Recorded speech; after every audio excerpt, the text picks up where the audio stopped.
오늘도 참 좋은 날이었습니다. 주 안에서 평안하신 줄로 믿습니다. 오늘은 열왕기상 17장 17절로 24절 말씀을 본문으로 하여서 함께 은혜를 나누려고 합니다. 17절로 24절 말씀 제가 읽어드리도록 하겠습니다. 이 일 후에 그 주인 되는 여인의 아들이 병들어 증세가 심히 위중하다가 숨이 끊어진지라 여인이 엘리야에게 이르되 하나님의 사람이여 당신이 나와 더불어 무슨 상관이 있기로 내 죄를 생각나게 하고 또 내 아들을 죽게 하려고 내게 오셨나이까? 엘리야가 그에게 그의 아들을 달라 하여 그를 여인의 품에서 받아 안고 자기가 거처하는 다락에 올라가서 자기 침상에 누이고 여호와께 부르짖어 이르되 내 하나님 여호와여 주께서 또 내게 우거하는 집 과부에게 재앙을 내리사 그 아들이 죽게 하셨나이까 하고 그 아이 위에 몸을 3번 펴서 엎드리고 여호와께 부르짖어 이르되 내 하나님 여호와여 원하건대 이 아이의 혼으로 그의 몸에 돌아오게 하옵소서 하니 여호와께서 엘리야의 소리를 들으심으로 그 아이의 혼이 몸으로 돌아오고 살아난지라 엘리야가 그 아이를 안고 다락에서 방으로 내려가서 그의 어머니에게 주며 이르되 보라 내 아들이 살아났느니라. 여인이 엘리야에게 이르되 내가 이제야 당신은 하나님의 사람이시오 당신의 입에 있는 여호와의 말씀이 진실한 줄 아노라 하니라. 아멘. 우리는 지난 시간에 사르밧 과부가 한 그 큰 믿음으로 순종하였기에 어려운 명령을 거뜬히 순종한 것을 살펴보았습니다. 하나님께서 순종을 얼마나 귀하게 여기시는지, 그렇게 한다면 이방인이 그것도 가장 취약한 계층인 과부가 하나님이 흡족해 하실 만큼 온전히 순종했다고 하는 거 대단한 큰 뉴스라고 아니할 수가 없습니다. 여러분, 그래서 예수님도 누가복음 4장 26절 말씀을 통하여서 하나님께서 엘리야를 시돈 땅에 있는 사렙닷 관 과부에게 보내신 일을 특별한 의미를 담아서 언급하셨어요. 이방인이라고 해도 하나님의 사랑을 받을 수 있을 뿐만이 아니라 이스라엘 사람들보다도 하나님을 더 사랑하고 하나님께 더 인정을 받을 수가 있다고 하는 것, 사르밧 과부를 통해서 우리가 알 수가 있습니다. 여러분, 이처럼 사르밧 과부는 대단한 믿음의 소유자였으며 동시에 그 믿음으로 놀라운 순종의 삶을 산 귀한 신앙인이었습니다. 그런데 그런 믿음의 사람, 순종의 사람에게도 어려운 일이 찾아왔어요. 가족이라고 하는 아들 한 명뿐인데 그 아들의 병이 병응 들어서 앓다가 그만 죽고 말았습니다. 이제 우리는 이 안타까운 사건이 어떻게 진행되는지, 그리고 엘리야 선지자가 어떻게 대처하는지 이것을 살펴보려고 합니다. 은혜의 시간이 될 수 있기를 바랍니다. 첫째는 엘리야는 과부로부터 당황스러운 소식을 듣습니다. 여러분, 사르밧 과부는 큰 믿음에 근거한 순종으로 통에 가루가 떨어지지 않고 병에 기름이 없어지지 않는 놀라운 경험을 했습니다. 그런데 이 일로 아들과 함께 굶주리지 않고 행복하게 살 수가 있었어요. 그런데 얼마의 시간이 지난 후에 아들이 병들어 중세가 바로 심하게 위중하더니 결국 숨을 거두고 말았습니다. 선지자를 만나서 굶주려 죽지 않게 되었다라고 기뻐했는데 이 아들이 병들어 죽고 말았으니까 얼마나 슬프고 고통스러웠을까요?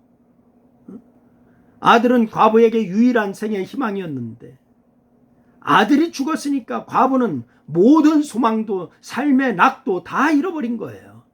그래서 사르밧 과부는 아들의 죽음이 자신의 죄의 결과라고 생각하면서 안타까워하면서 동시에 엘리야 선지자가 자신들과 함께 있어서 자신의 죄가 드러나게 두드러지게 나타났다라고 생각을 하게 되죠.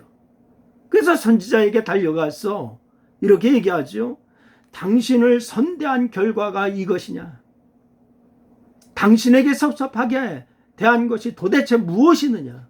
이렇게 호소하는 거예요. 과부의 방문과 탄식을 들은 이 엘리야 선지자의 마음은 얼마나 힘들었을까요? 엘리야에게 과부는 미안하고 또 고마운 존재예요. 과부를 처음 만났을 때 먹고 죽으려고 한다고 하는 말을 듣고도 그 음식을 달라고 했으니 분명히 미안한 마음이 많았을 거예요. 그렇지만 하나님의 말씀을 믿고 순종함으로 놀라운 일을 경험했으니 대견스럽기도 하고 고맙기도 했을 것입니다. 여러분, 그런데 아들의 죽음 앞에서 자신을 만나고 섬겼던 것, 그 자체를 원망하고 있으니까 이 엘리야로서는 당황스러울 수밖에 없었던 것입니다. 이것은 엘리야가 하나님께 부르짖어 기도하면서 주께서 또 내가 우거한 집 과부에서 재앙을 내리사 그 아들을 죽게 하셨나이까 라고 탄식한 모습에서 잘 드러나고 있는 것을 우리가 발견할 수가 있습니다. 인생 가운데 갑작스러운 어려움을 당하는 것이 과부만이겠습니까? 저나 여러분도 마찬가지일 것입니다. 중요한 것은 그때 어떻게 행동하느냐, 이것이 중요한 거예요. 어려움을 갑작스럽게 당하는 것 누구나 당할 수가 있어요. 그러나 어떻게 그 상황을 대하느냐. 둘째는 엘리야는 믿음으로 기도하여서 큰 위기를 극복했습니다.